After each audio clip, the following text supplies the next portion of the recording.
Hello, everyone. Welcome to another episode of the Fawn Pod. It's Friends Occasionally Not Disagreeing, the podcast that licks your cinnamon ring clean. Oh boy. We might have to workshop that motto a little bit yet, but before we get to that, um, I'm Brett. I'm here with Cody tonight, and we're going to talk about the latest release from Linkin Park, titled "From Zero," which came out just 2 days ago at time of recording. But before that, what you been up to, Cody? Several things for future podcast episodes, but I'll kind of let those sit for a week or two yet. One thing I do want to give a shout out to is I started my November book of the month, and I'm going back to the worlds created by Brandon Sanderson, Mm. and I checked out his follow-up series to Mistborn, which is Wax and Wane, four-part series, and I am about halfway through the first book. Um, it's It's interesting. It takes place 300 years after the first trilogy. And I guess there was a lot of author notes in the front, so I was reading some of those before I started. Sometimes I do, sometimes I don't. But essentially, he said he wanted to create three trilogies, and this series apparently was like something he wanted to just do for fun in between the three trilogies. So even though it's a Oh, four-part book jeez. series, it's not part of the main thing he wants to do. But what he did with this was essentially fast forward, like I said, 300 years, and it is essentially kind of a parallel to like Sherlock Holmes in Victorian England. And there's like technology now in the world that wasn't there before, and like the main guy is like both an abled fighter. He's got a couple of the skills and special skills in the world, but also like a partial detective. And so it's like kind of the spin on the whole fantasy genre, which so far it's been pretty good, I will say. There's a lot of mysteries at hand and just trying to. It's a much tighter plot, though, I will say. It's like this guy and like three other characters, basically, and like it's their story. It's not bouncing around each chapter with somebody new, a different part of the world, that type of thing. Mm, So. mm. But I'm enjoying that so far. So how about you? What have you been up to? In addition to watching Deadpool and Wolverine for the third time, now that finally Mm, came to Disney Plus, nice. and still loving that. We went and took a little family trip here this weekend to Frankenmuth, which I don't even know exactly when the last time I was there. I know I was there with my parents when I was young, so it may have been like 30 years since the last time I was there. I'm not sure even, but we actually did not go for Bronner's, which is Oh, for those of you who don't know, is the world's largest Christmas themed store.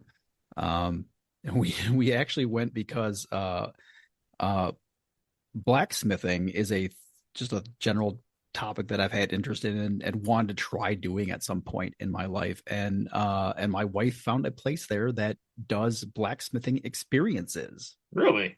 It's a little bit it's a little bit kind of like simplified, like watered down. It's not like if you watched Forged in Fire, it's not that level of blacksmithing, Okay. but it's still like heating up metal and forming it yourself and things like that. And I mean, this bit is not going to be audio podcast like material, but this is what I made.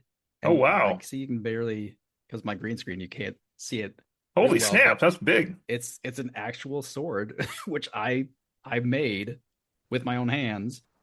Um, That's awesome. so it's pretty cool. It is sharp. I I haven't tested out anything, but they did sharpen it for me.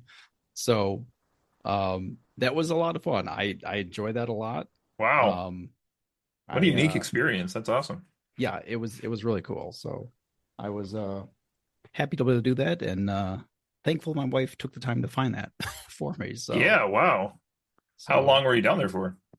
the experience bit was only like 2 hours long. It's a pretty, they got it all set up to where they got everything set up so you could just do it, not gonna knock it out. But we were down there for one night, stayed in a hotel that has a water park, Nice. and went and did some other shopping and things, and saw a reindeer, live reindeer. Oh, So a fun little trip, yeah. little weekend trip. So That's super it's a good cool. time. Uh, so let's get into our topic tonight. This, as I said, is the new release, the album from Linkin Park titled From Zero, which is their first release since 2017's One More Light. Um, and just as a just in general here, so Linkin Park, they've been around since 2000. October of 2000 was when they released Hybrid Theory. Um, so nearly 25 years old at this point. It's crazy to think about. Yeah. Uh, I saw them the first time. Actually, I was familiar with at least a couple of their songs. I actually saw them before they released this album. They Okay. were one of the opening bands on the main stage for Ozfest that year, and I actually distinctly remember it because I knew a couple of the songs, and we were sitting there watching and listening to them, and there was like not that many people like they still were very kind of like not well known yet at that point, and so we were sitting there listening to them, and like the seating area was not filled at all. So I really remember that really pretty clearly. Um, but they have since the hybrid theory released I didn't count these up, 1 2 3 4 5 6 7 albums, 8 including From Zero. Okay. Um, and and of course we did lose the lead singer Chester Bennington to suicide in 2017, which actually just came just a couple months after Chris Cornell, which was kind of a double blow that year. That was a pretty bad year. Yeah. But I guess just to talk really quickly, I know you have talked in on past podcasts about Linkin Park and kind of like the effect their music has had on your life. Do you want to go over some of that again? I can just say shortly here. um, I guess I'll preface all of my comments tonight. I was thinking about this this weekend, so we're recording this on Sunday for Monday. But the question I asked myself was like, who is probably my favorite singer of all time? And I guess I'm gonna pick Chester, to be honest, because I don't know who else it would be. Like, there's bands I like, but there's oddly like no band that I'm like, so this is my one band enthralled with, I feel like. Mm, So, mm, and even of those bands, like the concept of like I like this band doesn't necessarily mean like I associate their lead singer as like my favorite lead singer either. Um, Different eras and different ways to look at it, I guess. But yeah, so that was as I talked about in that earlier, there's an album exchange episode we did, but really hard loss, like you said. It was a bad year for musicians that we looked up to, I think, or at least listened to a lot. Um, One of the other things I guess I will say about that band in particular, Linkin Park, is they really changed their style through the years, and that was something I think I had. Oh boy, I want to say maybe Joe and Dave on that episode with me. And neither of them had heard like anything past like maybe Meteor or whatever, from early Linkin Park. So they right. just kind of Yeah. assumed like this is the sound it's going to be. And their sound just really changed. It actually went harder for an album or two and then got more poppy for a couple albums towards the end and more ballady a little bit as well. So, um, early spoiler on this one, but I did enjoy one thing about this album is it seemed to have songs that would have fit in some of those different eras quite a bit. So, Yeah. Yeah. Yeah. We'll definitely come back to that. Um, I mean, like I said, I saw them in concert very early on, and they have been one of my favorite bands ever since then. I own not all they I think see Hunting Party and One More Light I don't have on disc, physical disc. But the rest of them I do. And like I remember I had a job during the summer uh doing electrical meter readings. And really, I so it was my entire summer that year was just driving around, and I had Meteora in my car, like not like it did not come out of the car, out of the CD player for like months. It's like all I listened to. yeah, It's just definitely music that I've truly enjoyed and listened to quite often, during my life. So, uh, yeah, it's like you as a band, it's meaningful to me, and I've really enjoyed kind of seeing their journey along the way here. Um, so coming into late new album here. So in the years after Chester's death, they basically just stepped away and weren't doing anything. No one knew what was going on. There's kind of everything was on hold. And then kind of secretly, I guess, to all the fans and everyone else, they started reaching out in 2023. It sounds like they started reaching out to a few select potential lead singers, and they ended up settling on well, settling, I does make it sound like it's the right term. They selected they There you go. selected Emily Armstrong, who's a woman who has been in music from a young age. I think I read that she got like a guitar at like 12 or something like that, and actually like dropped out of high school to Hmm. become a musician. Um, and for like I don't have it down here when they started, but something like 20 years she's been the front woman of her own band, Dead Sarah. Um, so certainly someone who has been in and around music for a long time. Um, does come into Linkin Park bringing a bit of controversy with her. Hmm. Um, and so I think it's fair to talk about that a bit. It was just starting out with the fact that they sort of depending on how you want to look at it, they have replaced Chester. That's kind of literally what happened. They have a new lead singer. Um, Yep. Keeping the name Linkin Park. How do you feel about that? Is that something, because that's definitely not something that's real common in music, is a band losing their singer but keeping their identity. The biggest one I can think of is ACDC. Like they Yeah. still are ACDC. They're still the same thing. A lot of other bands have either transitioned into a different sound or just picked a different name, but they're sticking Uh, with Linkin Park here. yeah, I'm okay with that part of it. I think if they'd changed their name, it probably would have been the wrong call here. And you hit it on the head with just like the amount of controversy that's come into this for a lot of different reasons. But I was thinking earlier about AC/DC definitely. Leonard Skinner had like a second lead singer not too long into their career, so they're another one. And then Mm-hmm. there's been bands that have continued on with different singers, like Sublime or Stone Temple Pilots or Alice in Chains, Queen with Adam Lambert. I mean, but those all feel a little bit different, like it's like the band, but it's not the band, wink wink type Yeah, thing. and a lot of those came due to breakup rather than a death. Also, Yeah. So I'm okay with the name carrying on. I think yeah, lots to get into here, but I think just like on the onset, and this is part of the controversy, unfortunately, but I think the band, as the years went on, really became synonymous with like positive mental health, and like a lot of their fans looked out to them, and they were kind of an outlet, and not to go too deep into the Chester waters here again, but I think like his own like openness with like struggle was probably refreshing to a lot of their fans who were going through similar things. And so this idea now that they've replaced him, as controversial as it is, I think the name Linkin Park being back out there and people seeing that and having new music by somebody named Linkin Park and being able to go to a quote unquote Linkin Park concert, like I think that ultimately will lead to more positives than negatives.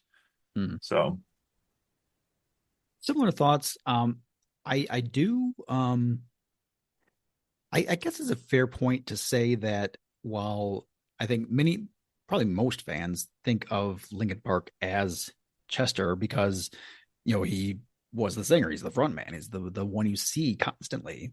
yeah, Technically, it wasn't his band to start with. They were a group under different names before they brought him in and became what they were. yeah, Um, it not that it's trying to lessen his role or anything, but the fact that they're continuing on with the band, I to me, it doesn't feel like they're like trying to like I don't know, like forget him or anything like that. It's just they want to continue making music, and they don't want to change their identity, and I feel like that's fair.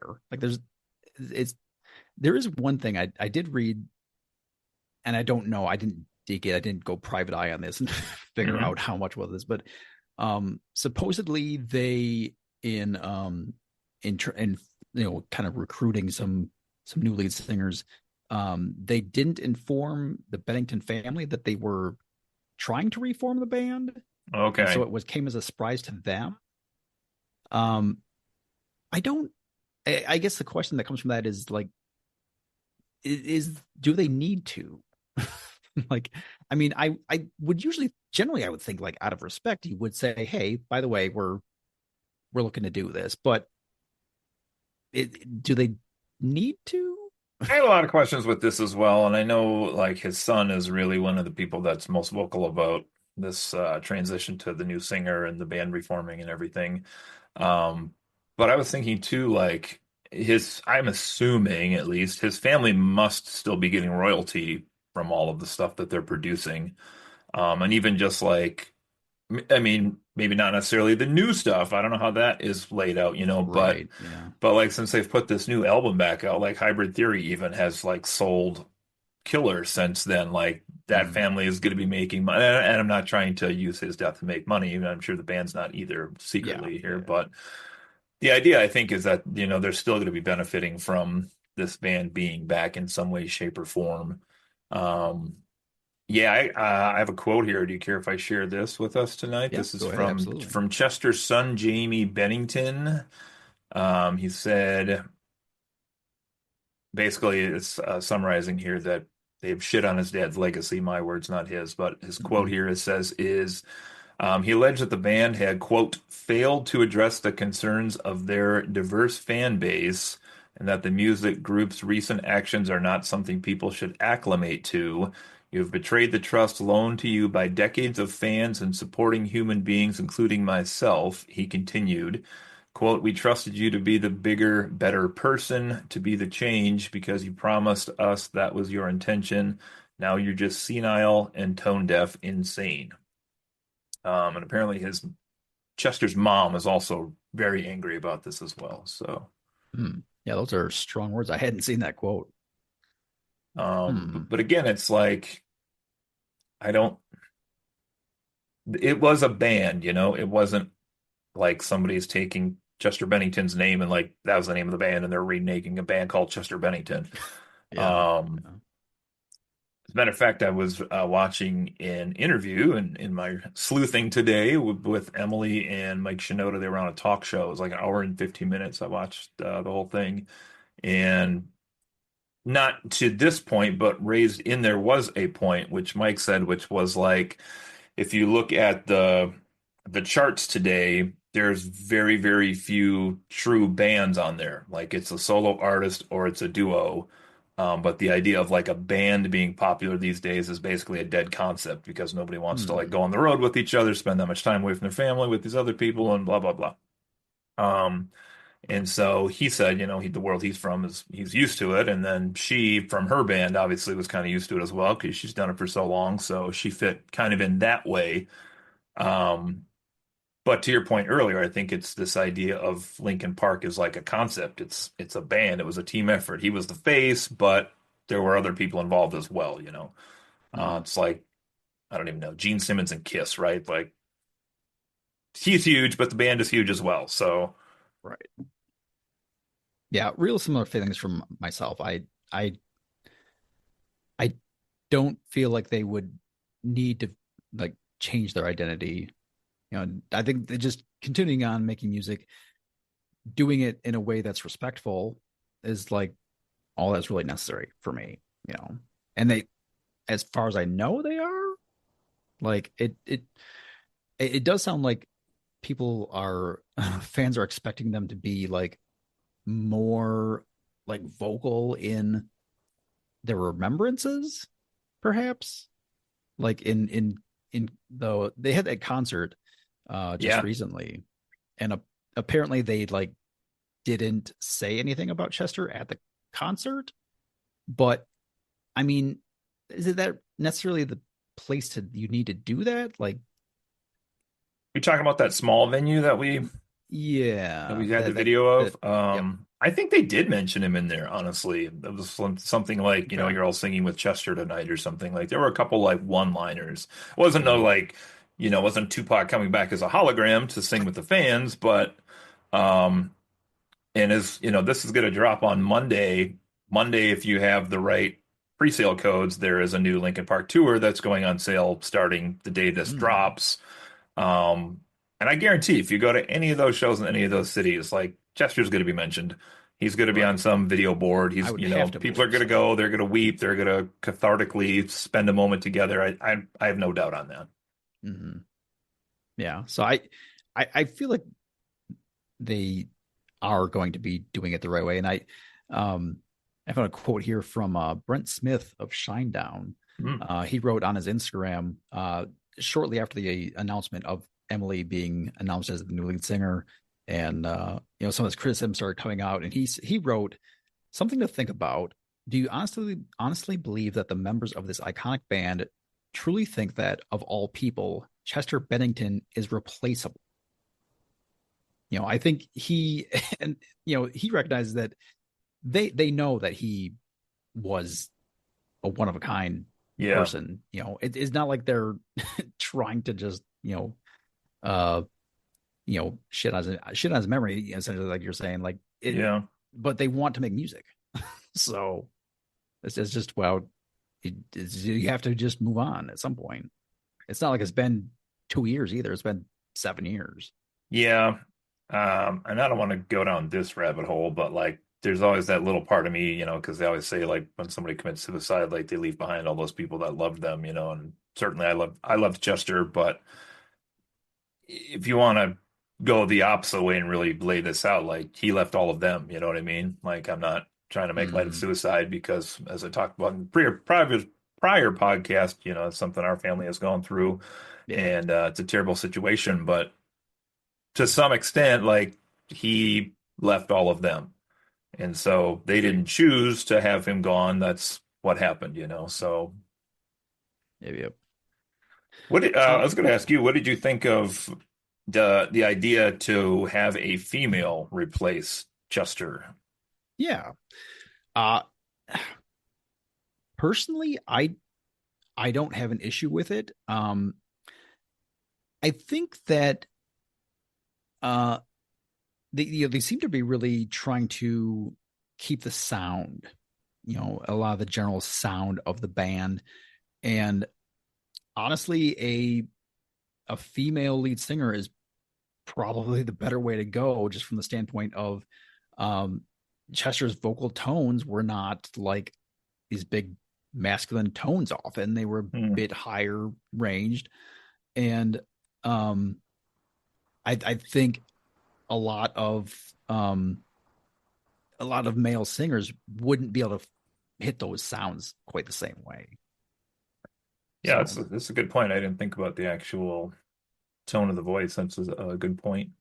I'm just thinking like publicity wise, it was smart to choose a female just because again, anybody that is quote unquote replacing him, even though it's we just said not what they're doing, but mm, anybody that's going to take his place in the band, I mean, will forever have, comparisons made against them sure. to him. So I think if it had been any guy, then it would have been like a lose-lose proposition for both the band and whoever they threw into that spot. But choosing a female, I think, was smart just because it's hard to it's hard to like compare. I mean, a female to a male in the role. Like it does and it doesn't change the dynamic of the band, right? Because Mm-hmm. like we'll talk about a few of these songs coming up here. Like there were some songs in there that I don't think they could have done if Juster had been in the band still.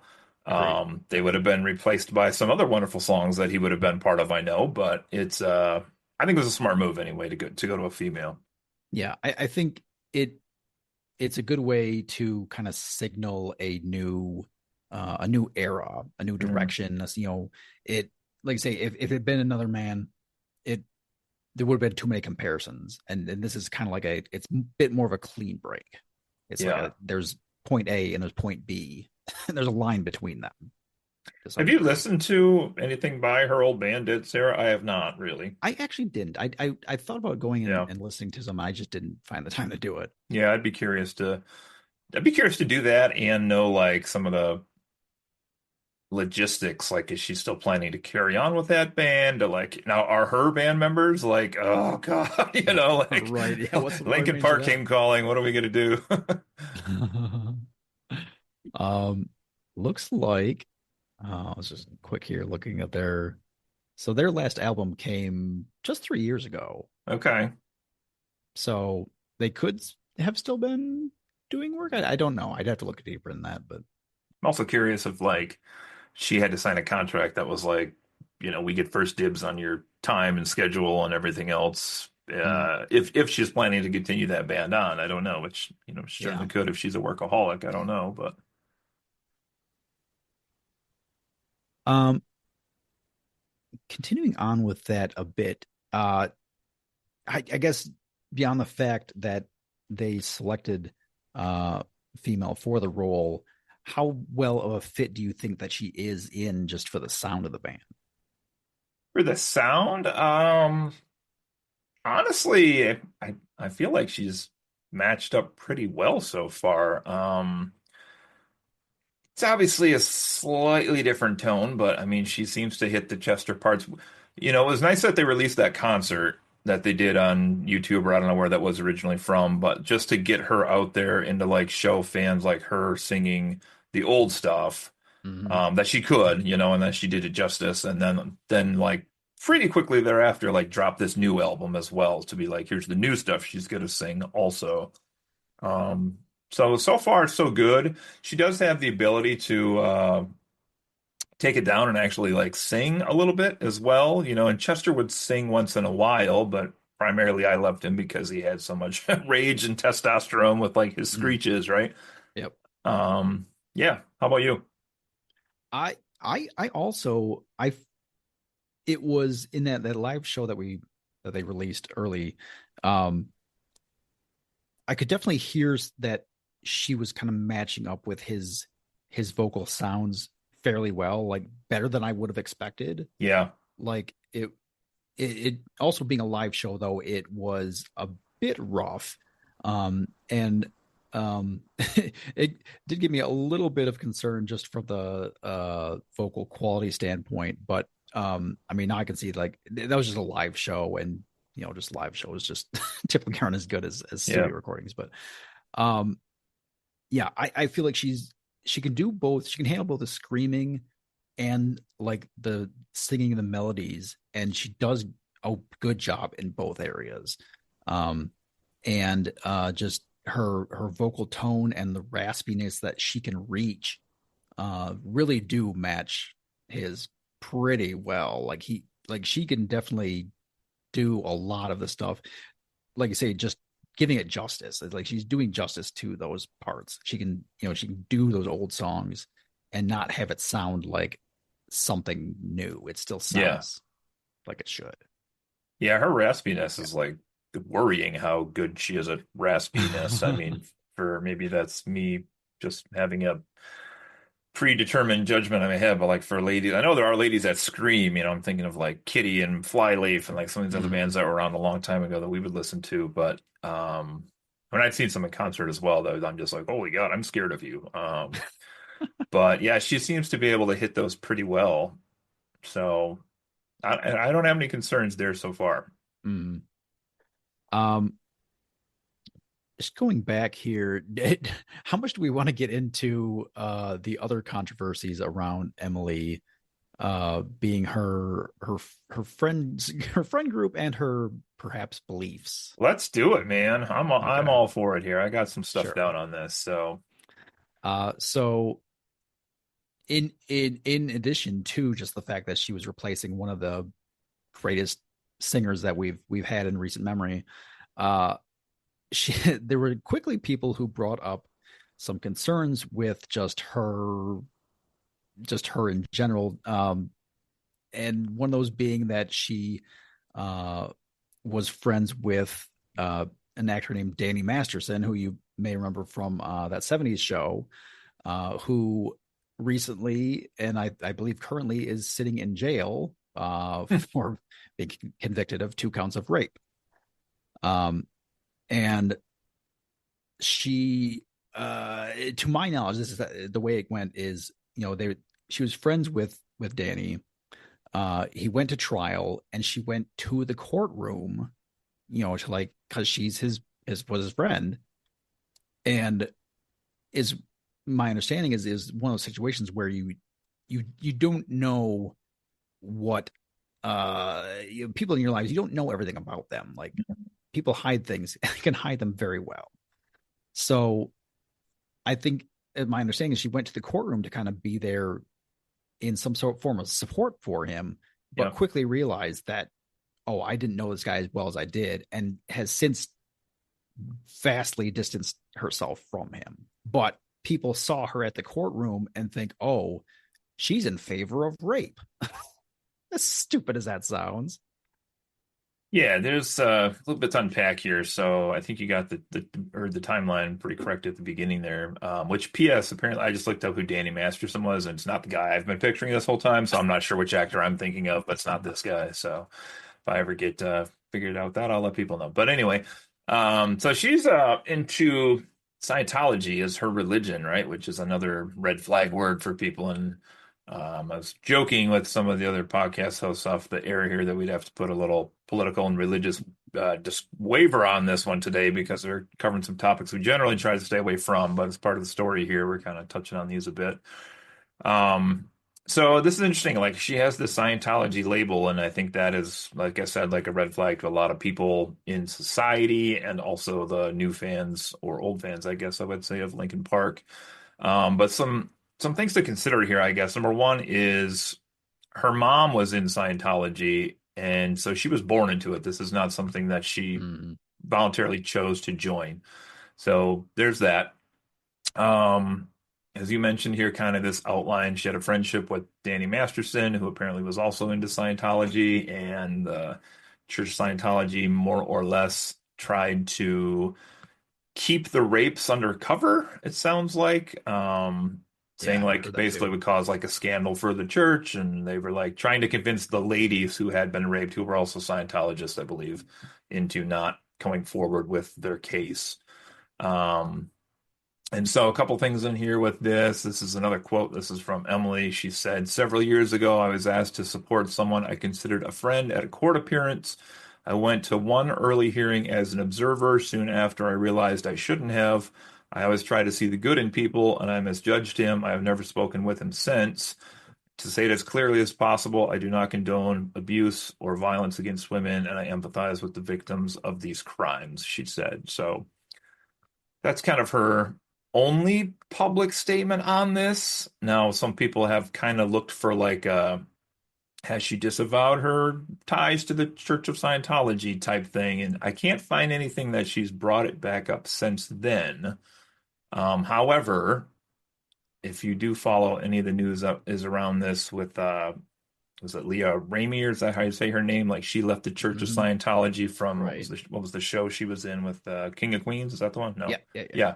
She left and her life has been hell. Like, and she thankfully has had the balls to kind of stand up to them and like publicly go against them, and um was also in this courtroom actually when Emily was there Oh, to support the ladies, like trying to show them like how bad this church had been against them, etc.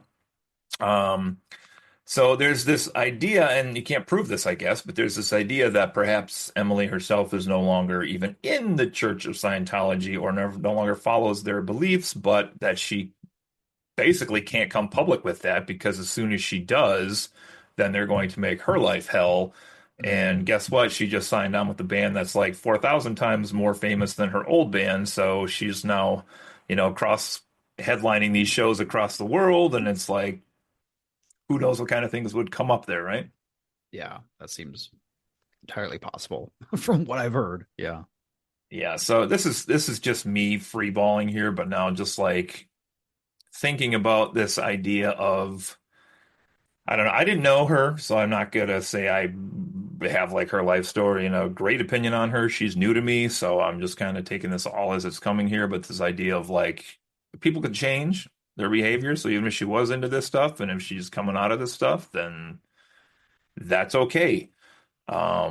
If we're not looking to better ourselves, then that's a problem. So if she is changing, then that's a good thing. And there's this idea too, and I'm gonna tie in some religion and politics with this paragraph I got typed out here, so get ready.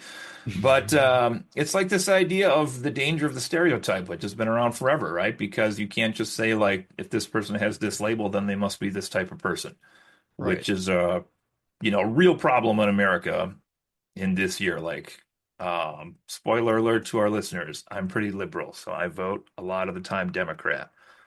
Doesn't mean there aren't bad Democrats. Doesn't mean there aren't good Republicans. Doesn't mean I don't agree with some Republicans. So it's this idea of like, if this person has this label, I'm only going to view them as this one thing. As a matter of fact, I just had a friend of mine on social media this past week who was like, please stop calling me a racist and a fascist. And I was like, I didn't call you any of those things. I was like, I've said there's some of those people out there, but he's like, I get tired of calling this every day. And I'm like, okay, well, I mean, it's Yeah, tricky, right? Because I mean, it is. you're in a smaller town. I grew up in that same small town. It's half of my family is probably Republican and the other half's probably Democrat. And it's very clearly like my mom's side, my dad's side, but that's Mm. just how it is. It doesn't mean these people are bad people. Yeah. Um, And then I thought too, like, I don't know, I know a couple of our other podcast hosts out there, and I won't mention their names, but we're talking about like how bad this Scientology is, and I haven't heard many good things about it. I will say that.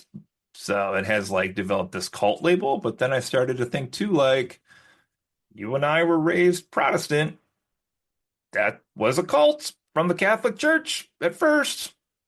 And then they gradually gained acceptance over, long time. Mm. But then it's just like thinking about all these religions, Mormonism, right? Islam, like you could tell me there's good and bad people in all these, of course, right? Catholics, do the Catholics really want to throw stones at the Scientologists? Like, do we need to go back and talk about, wars and molestation by the priests and other things? I mean, this is just like it's this idea of like not everybody is just this one thing. Yeah, Um, you know, if you just take out the the beliefs of Scientology, which are, in my opinion, batshit crazy. Um, but and then you focus on just the fact that the methods of the church are really what the problem is. Like the methods of the way they bring right. people in and then don't let them leave. Like if even if you like kind of take that bit of it out, it's just a belief system. Like the people that believe these things, are they misguided? I believe so, but whatever. They're right to believe what they want. They generally speaking are not bad people. They just Yeah. believe something different. So This is I mean, I almost said the word problem, I don't want to use the word problem, but this is I'll put problems in air quotes with all religions, whatever you follow, right? Like it's a belief system. What does a belief system mean? So you're believing something that you like can't see daily. It's like this higher mm, thing that you believe in, right? So it's yeah. like, I don't know. I mean, like I said, I was raised Lutheran and I remember as a kid going many times to like a Catholic mass and I'm like, people doing right here? Like, this is nuts. What are they doing with this? And that's like just, two shades of gray, like so close to each other in terms of Right. They religion. are. But it seemed weird. But this is what I was joking around in our chat. But like this idea of oversimplifying and just stereotyping people into being this one thing because they have this one label, truthfully, is part of the reason why the Democrats just lost the election. Like, well, we have a Hispanic voter. We know what they are. And you're like, well, no, Right. like they're all different people. Like they all have Yeah. different things they. Hmm. So, You still need to reach out to these people. yeah, like just because they have this one label doesn't mean they're not really diverse and have different things they care about. Yep. So, Um, Coming back around to the question of whether Emily is still in Scientology, um, apparently there are more, like there are several lyrics from the Dead Sarah band Hmm. that seem to say that she is critical and kind of rejecting the beliefs of Scientology. Um, I don't have them written down here, Okay. but it sounds like there are clues there to to say that she is not, within this religion anymore. But It's a yeah, weird system just to think like I don't get how that works. Like if she's not anymore, if she just doesn't ever say that she's not anymore, does the yeah, church like not go after her then? Like I that's weird to guess. me. I don't know how that works. I guess because Um, at that point you're not bringing negative attention to the church, so they don't yeah, I care. guess.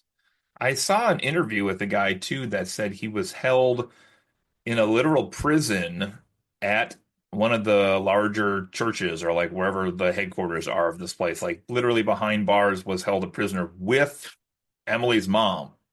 And like they said, the Jeez, conditions that they were making her live in were like just deplorable. Like they were feeding her scraps on a plate and like shoving it through the door, and like she was a literal prisoner to this church. that's And wild. if there's truth to that, I mean, this guy at least is saying this was his experience. Like, I have no doubt that maybe, Emily is probably looking at this a little bit differently than she probably did, 20 years ago when she was a kid or whatever. Mm. Um, So, well, we have gotten fairly far off field here. Let's steer back around to the music, I suppose. yeah. Unless there's anything else that you really wanted to talk about there. The last comment I would put, it's not on Scientology, but I know I saw on a lot of message boards, Reddit, and other places on social media, people being like, well, they don't care about mental health anymore.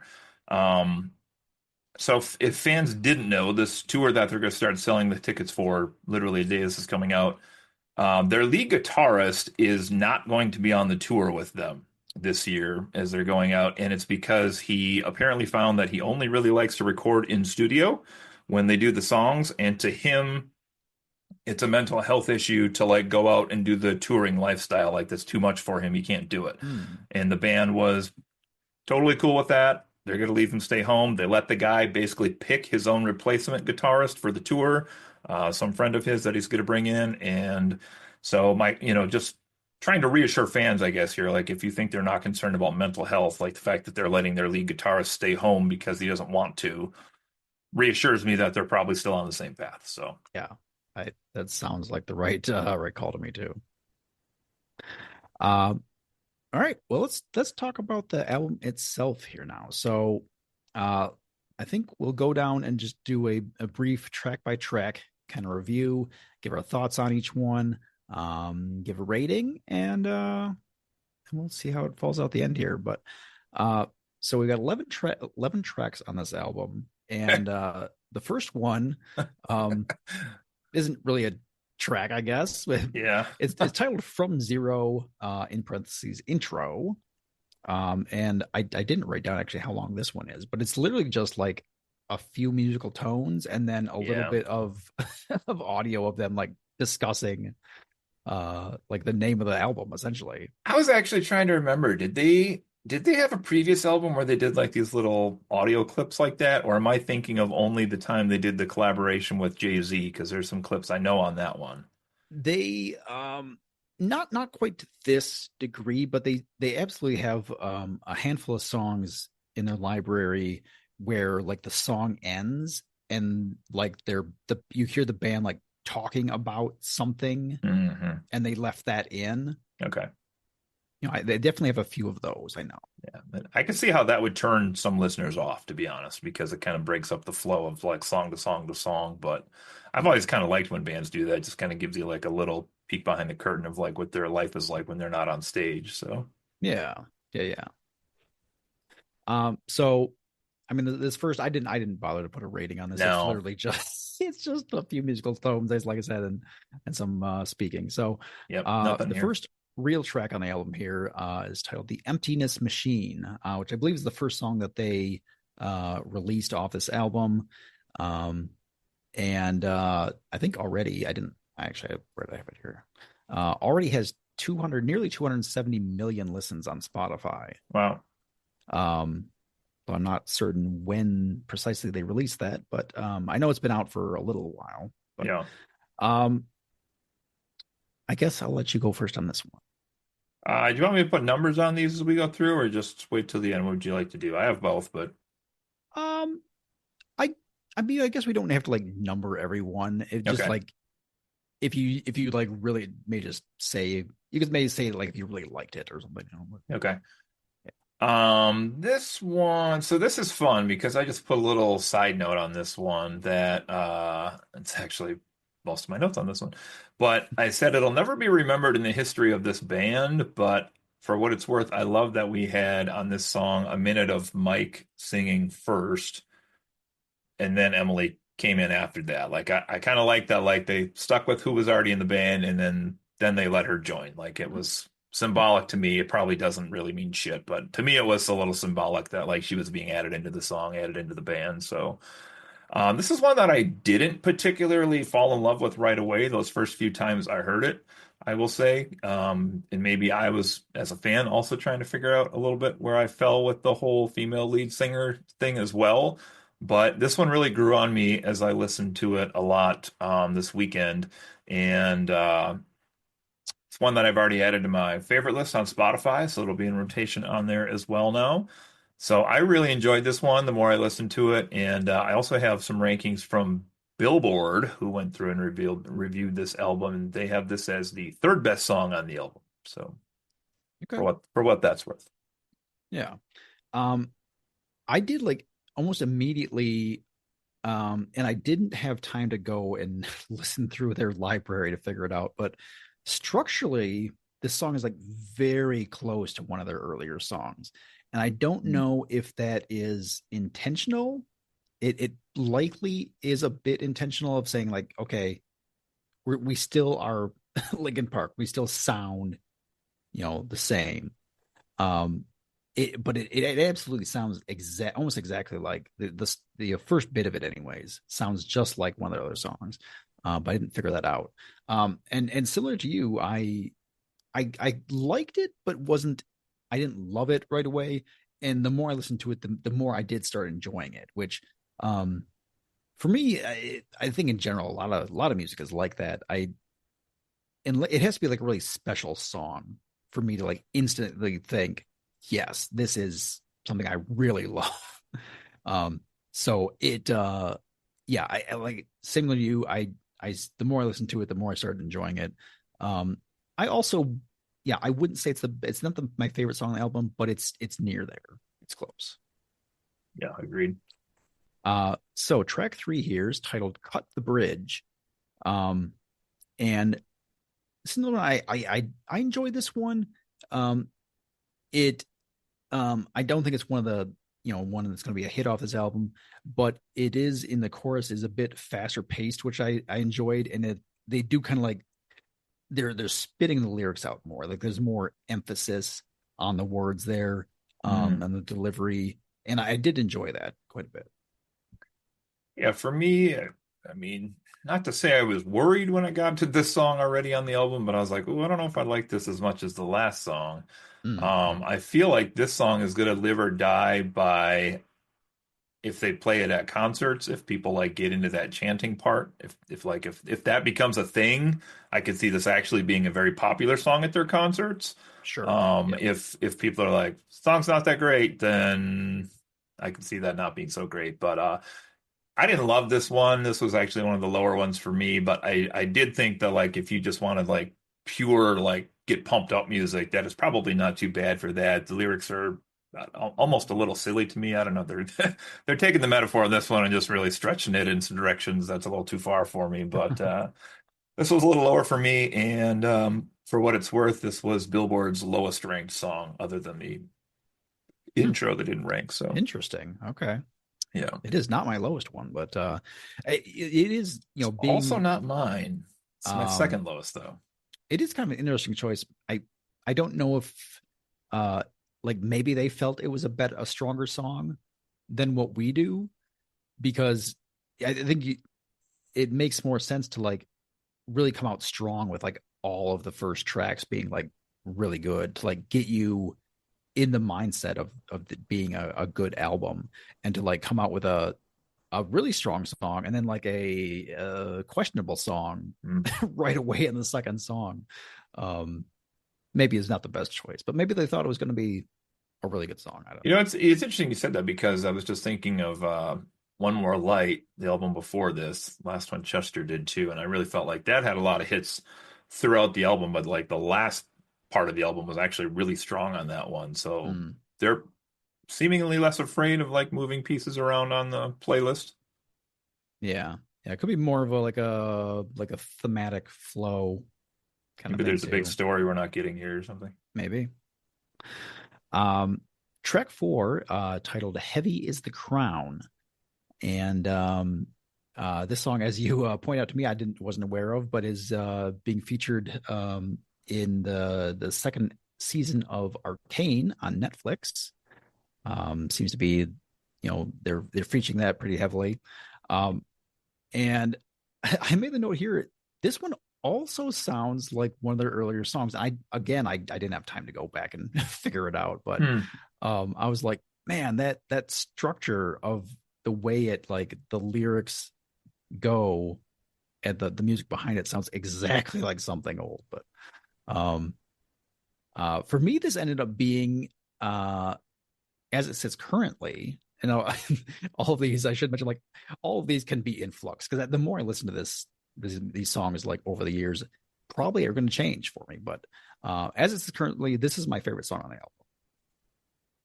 Well, not surprisingly, because we both have good taste, this is currently my favorite song on the album as well. I was numbering these as I was going through, and I had this at an 8, and then it was up to an 8.5, and then it was up to a 9 by the end of my listening here. It's another one that I already have on my favorite list on Spotify, and I thought was a great song to just show like that Emily had the pipes to replace Chester on this song. Couple of fun things on here. You know, one was the I think when I always say I like Linkin Park and Chester, people that don't like that music are always like he just screams a lot, you know, and like, but there's like an art to the scream as well, which I think maybe doesn't track with people that don't like that kind of music. But like the way he and now she is like screaming to match kind of the beats of the song as it's going through, and like there's always been like this voice play with like Shinoda, like how they go back and forth, and like that's kind of featured on here. The Arcane thing is funny because Cameron, my daughter, who is 13, keep in mind, asked if I knew who sang that song. And I was like, I'm not positive, but like there's a song on the Linkin Park album I'm literally reviewing right now that has the same name. And so she was like, I'll look it up. So she looked it up and she's like, no, it's not Linkin Park. It's Mike Shinoda and Emily Armstrong. And I was like, oh, okay. Okay. Yeah, that's them. So, so that was kind of Nice. funny.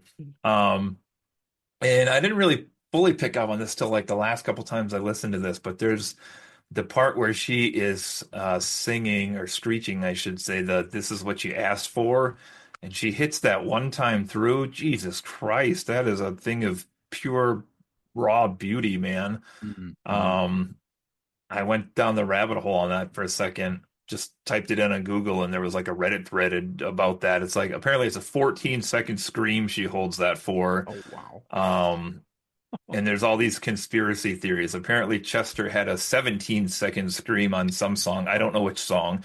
Yeah. But they're like, I think she could beat him, but she's just being kind and respectful. And like, she toned it down right there. So she didn't beat his record. And I was like, what?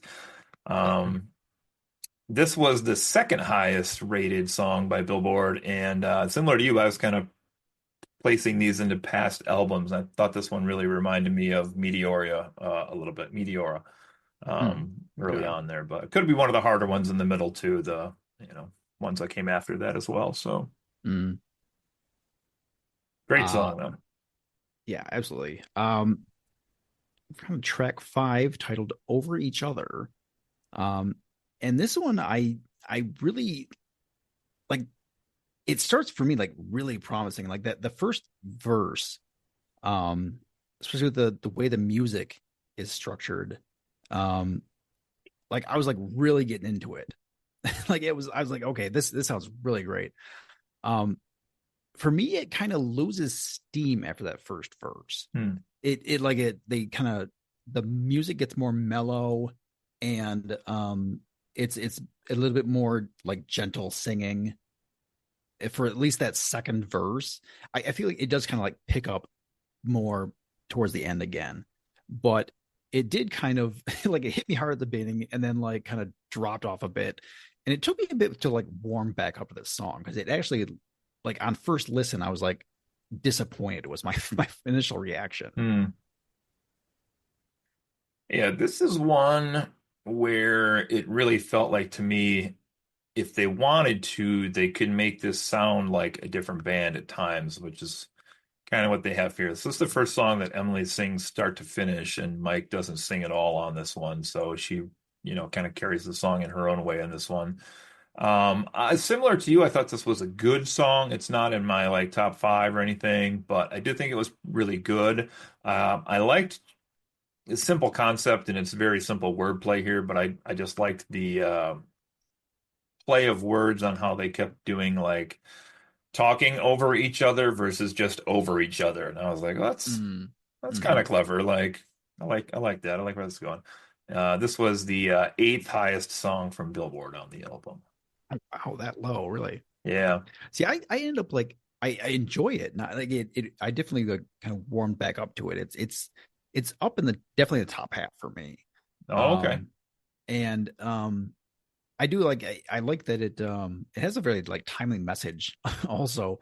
And like I say, it's kind of like a dual message because it there's very clearly they're talking about people not listening to each other and just like you just want to tell people that they're wrong and not listen to Mm, what they're actually saying, yeah. which can very easily be applied to current political discussions. But it also seems to be, I think it's also a song about like a relationship as well, it seems to Yeah. be. So a pretty interesting message in there. And I actually thought I thought the ending would be like really good if they like literally like they did some like vocal layering in like the end of that song and like they were literally talking over each other. I think Oh, would have that been would like be a fun. really cool touch, but they unfortunately didn't do Oh, that would have been fun. that. Moving on to track 6 titled Casualty. So I'll let you go first on this one if you want. Ooh, uh-oh, what's that mean? All right. This was my lowest rated song on the album. Um, this was the fifth song from Billboard, but I was not initially a fan on this one. It hasn't grown on me yet. I don't know if it will in time. I didn't know that I could have a Linkin Park song. Actually, I did because there are some songs in those middle albums where I just feel like there might be too much screaming. And that's kind of where I was at with this one. Kind of reminded me of the Hunting Party album a little bit, which I rarely listen to. Um, Now, I have seen a couple places here. The interview that I was referencing, the hosts were praising Shinoda for how he's using his voice on this song. And Billboard, I saw in their review, also praises Shinoda for how he's like straining his voice a little bit on this one more than typical. And I do want to go back and re-listen to this one, having seen both of those comments to see if Mm. there's something there that I'm not picking up on yet. But for me, this was my low spot of the album. I'm gonna echo a lot of that. I do like the energy and the like the general attitude of it. Like there's definitely some anger in there that you feel. I just didn't find it very catchy was the big issue. Like it Maybe didn't that's have it. a vocal hook in there that got into me. And yeah, it's the lowest rated song on the album for me as well. This is a song that we could give to almost any other host on this podcast, and they'd be like, "We hate this band," and I'd be like, "Well, Right. can't disagree with you on this one." Yeah, it would like fall right into their predetermined thoughts about it. Um, all right, track 7 titled Overflow. I actually don't have any notes on this. I I I just couldn't. I didn't have anything that like was any kind of thoughtful information about this, but I like it generally, but I definitely don't love it. Yeah, I want to give him credit on this one because not many people can go higher than Eddie Vedder, but if he's only even flow, they're overflow. So they got that going for them.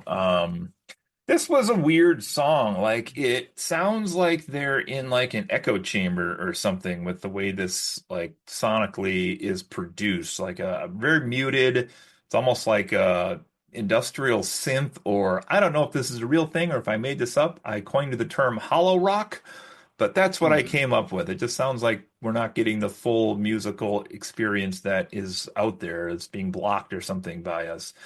But was not one of my favorite songs as well. I did think it would fit in maybe a little bit better, like just tone-wise with some of the later albums that they put out. But the repetition of the title towards the end did remind me a little bit of Numb when they would say that a couple times here and there. But this is just totally different. So for Billboard, this was their sixth ranked song on the album.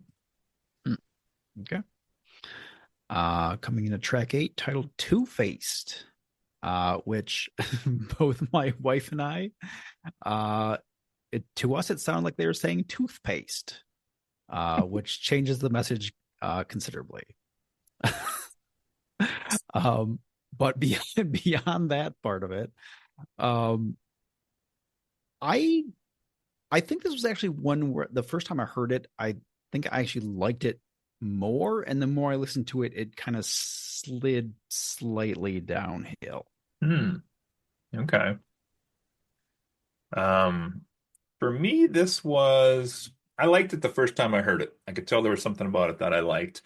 It was very reminiscent of like Hybrid Theory, that era, new metal. Like it kind of would fit in with that type of sound.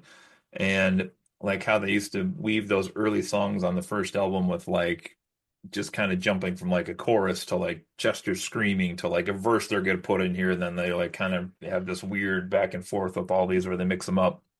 And I did like this one quite a bit. I liked the little bit of banter we got again with Mike and Emily behind the scenes here. Basically, this was the fourth highest song for Billboard. Mm. Okay. Um, on to track 9. This one is called Stained. And I actually on my first listen of this, my initial thought was this might be the best song on the album. Mm. Um, it did like it's still pretty high up there in my rankings, but it did kind of come down a little bit from that initial reaction. I do enjoy it a lot. It it's very much more kind of stripped down and a lot of clean vocals and more just pure singing. I don't right off the top of my head, I don't know that she screams at all in this song. And I think it's all Emily in here. I don't think Mike does anything on this one. I don't remember anyways, but I did enjoy that it was a just a different sound. Um and in a very nice sounding song as well. Yeah, I liked this one quite a bit on the first listen, and it basically stayed about that same spot. Maybe went up just a smidge. The way this one starts off, and it has like this kind of haunting wailing, for lack of a better term, and like the background that's layered behind the singing. This all really reminds me of the band Paris, PVRIS, which I saw them open for, forget, Muse and 30 Seconds to Mars, maybe back in the day, or not too long ago here, 5, 6, 7, 8 years ago. Um, Interestingly, they are also opening for Linkin Park when they come here for Hmm. the tour that they're doing. So there's the connection there. But if you haven't listened to them, lead singer has a voice of silk, I tell you, silk. Yeah, but yeah, you're exactly right. Just kind of, I put down in my notes here, it reminded me of just a very modern rock song. Like it was pretty solid all over. And I like this one, but Billboard gave this the ninth position. Okay. Yeah, What do that they seems way too know? low for that, but Yeah, what do and they know? and I'm listening to it back now here about behind the scenes, and actually like the first 50 seconds is all Mike, so There was something about like it's very far off of that. I remember this one that has the like you smile with your mouth closed because like your teeth have blood stains on them or something, and Mm, I was like, oh, hmm. that's awesome. Cool idea. Yeah. Uh, track 10, Iggy. which it would be very hard to pronounce it as it's shown. It is simplified. It's I gave you everything I had, but it's shortened down to all the first initials. Um, another song that overall I didn't dislike it, but I also didn't find anything interesting to say about it. All right. Well, this was one that I had a bit lower. And then like I said, I listened to this just 7 times today alone. And the more I listened to this one, the more it did grow on me. Um, this has like some real anger in here, and I'm pretty sure it's supposed to be relationship anger, but these lyrics could definitely be applied to like family or friends as well. Just like I gave you everything I had. This one also had notable guitar work, which doesn't always stand out on their songs, I feel like. It's not like a Metallica solo, but there was definitely some shredding going on here. They kind of Hmm. layered with everything else in here.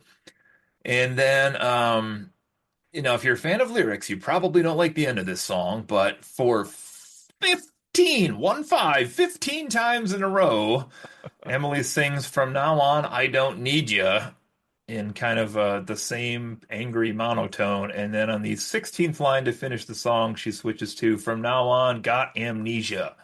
And for whatever reason, that tickled me. I don't know why, but I did enjoy that. So Billboard gave this their seventh position overall. Hmm. Okay. And wrapping up the album here with track 11. This one is titled Good Things Go. Um, and a couple of things I said about this one. I felt like this was some of the best work on this album from Mike, both lyrically and just in the delivery of his rapping. I really enjoyed the work he did there. It had a nice sound to it. And I felt like a lot of the lyrics in this song really there's some like impact behind them, that they actually have some good meaning behind them.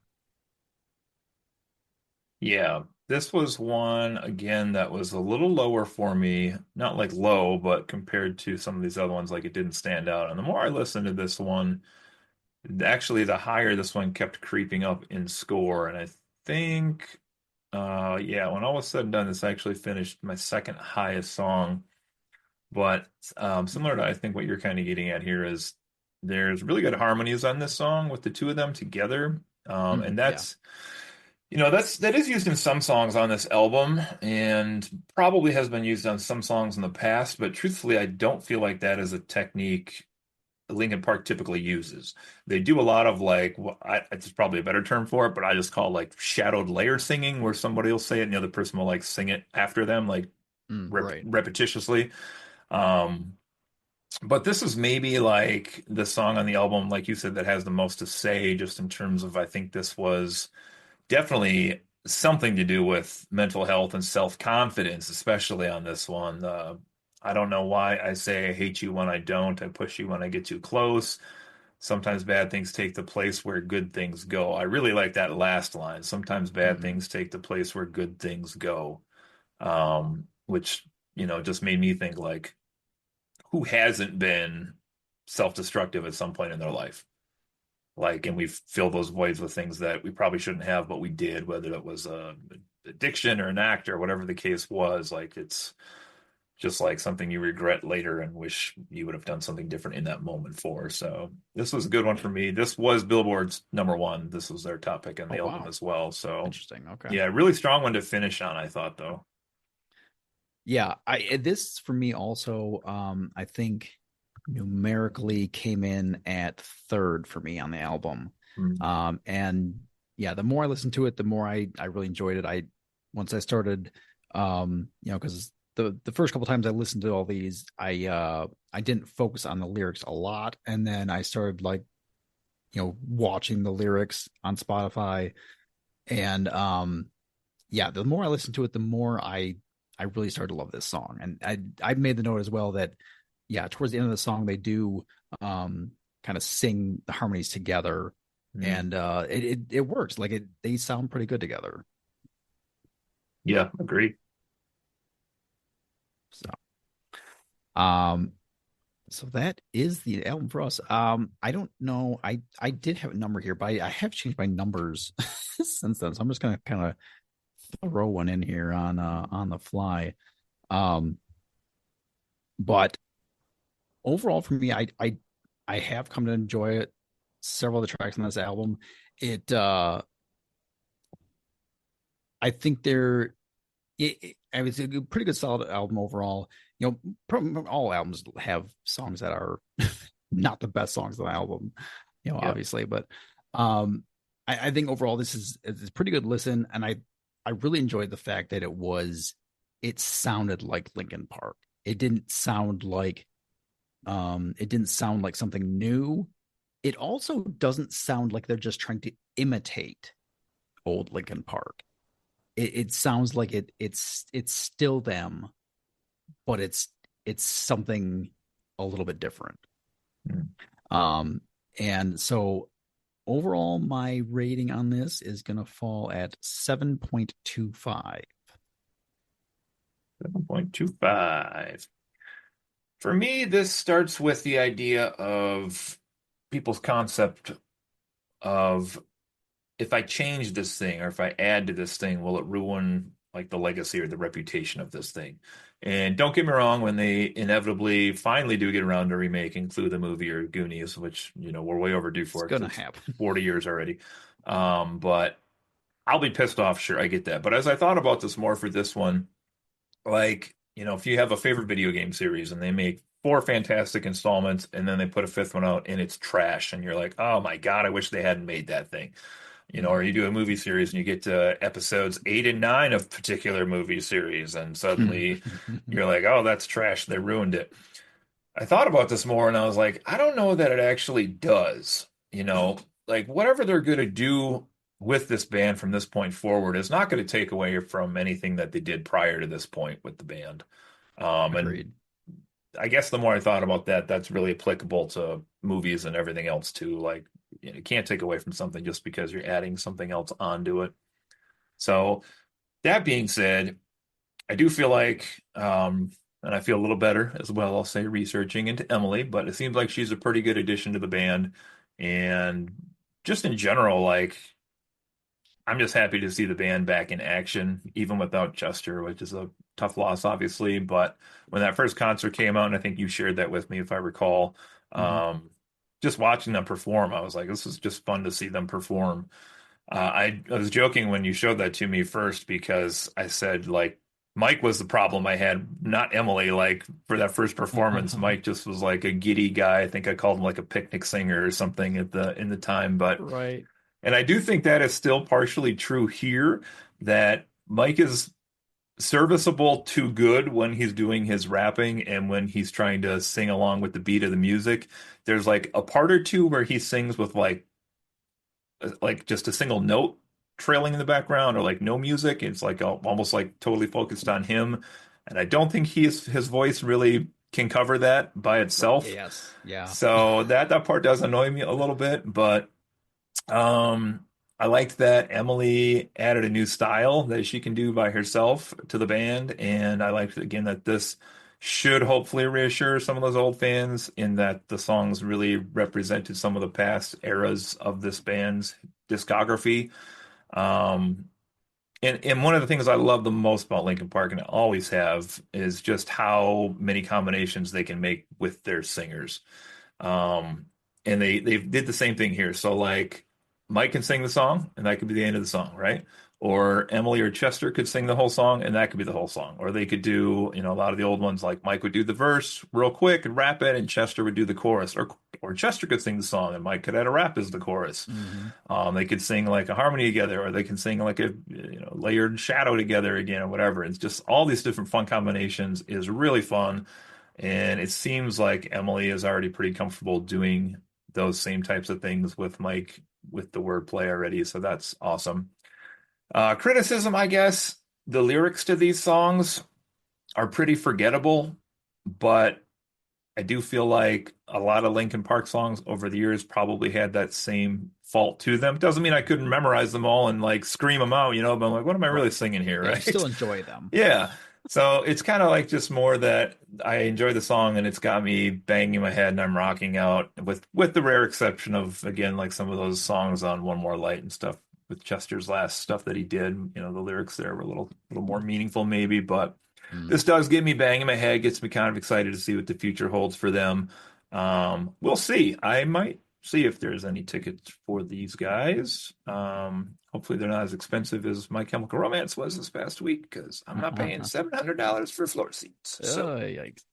but anyway, this was good. I kept going up on this as well. I had this at a 7.75. I went up to a 7.9, and then with that last listen to some of these, I just finally pushed it right up to an 8. So I'm going to stick with an 8 on this one. Nice. Okay. Yeah, I think overall I did some of these songs. I don't know where I would stick them like in the rest of their like greatest hits. Hmm. I think it's too early to tell. Like I've only had like a day and a half to listen to these. Yeah. It's especially since I was on vacation for part of this weekend. Um, yeah, I haven't had a lot of time with these yet. I definitely want to come back and listen to some more of these, or listen to them some more and get a better feel for them, to see how they fit in. But I guess my overall takeaway from this is that um, I was a little bit nervous after that live show, but hearing this album has eased all of that. Like I'm pretty hopeful for the future of this band. Um, I don't have I honestly I don't have any concerns about Emily like as a person. Um, unless there's things behind the scenes that that she's not saying publicly. But Yeah. um, I everything that all the controversies that I've seen can be easily explained away, and I think she does what she needs to do for the band. I think you said it really well. Like she brings something new. Like she can add her own thing, like the really well sung harmonies or melodies in the songs that Chester couldn't do. Now they have that as an option Yeah. in their repertoire. So Yeah. and she can still do you know nearly as well like the stuff that Chester did before. So um yeah, I think that the future can be pretty bright for this band yet Hmm. going forward. So I was just thinking maybe they didn't talk to Chester's family because they wanted to keep it a surprise that they were like coming out with somebody new, right? Like, I don't know. Like in the interview I was listening to, they said, and obviously there were people they interviewed for the position to be the singer, and like some people knew, right, that they yeah, a were few had secretly known, thinking about obviously. coming back up, and they basically the hosts were like, we follow every social media feed, and like nothing came out, and they just kind of took it as like that was the respect people had for the band was like, we're not going to spoil this for you if this is what's coming down the pipeline, which they thought was cool. It was Mike and Emily. They thought it was pretty cool, but Mm, so maybe that's why they didn't mention it, just because maybe the family would have said something. I don't know. maybe, yeah. It's really hard to say like what without going and trying to do some investigative work. Like what is somebody's reasoning behind things they do? Yeah. I personally I don't think it's because they were being disrespectful. I honestly don't, but the family seems to think otherwise at the moment. Yeah, I guess it is hard because if I don't know if Mike or the rest of the band like knew maybe that the family would not be receptive to them restarting the band with somebody else. That's just a tough situation. What do you do then, right? Like like Yeah. some of the stuff said at the beginning, we can't have like 4 or 5 people like put their life and potential career on hold because one person's not there. Mm, So that's yep. tough, I guess. Yep. So, um, yeah, that's it for me. I've exhausted my notes. Yep. I guess let's head on out of here. I don't have any additional questions to ask you. So take Fantastic. us out of here. So let's just make it a clean break and move on. And thank you all for listening and being here. And so we'll see you all in the next episode. Do we know what that Yeah. is yet? We know what that is. What is that? Next week is, I believe, the Mr. McMahon documentary. Oh, yes, that's right. I have to start watching that. Things will get much more cheerful then. Exactly. Nice, happy story for everybody. Right? Mr. McMahon. Yes. All right. Yes, yes. I'm Brett. Yep. We've been here with Cody, and thanks for listening. We'll see y'all next time. Bye, everybody.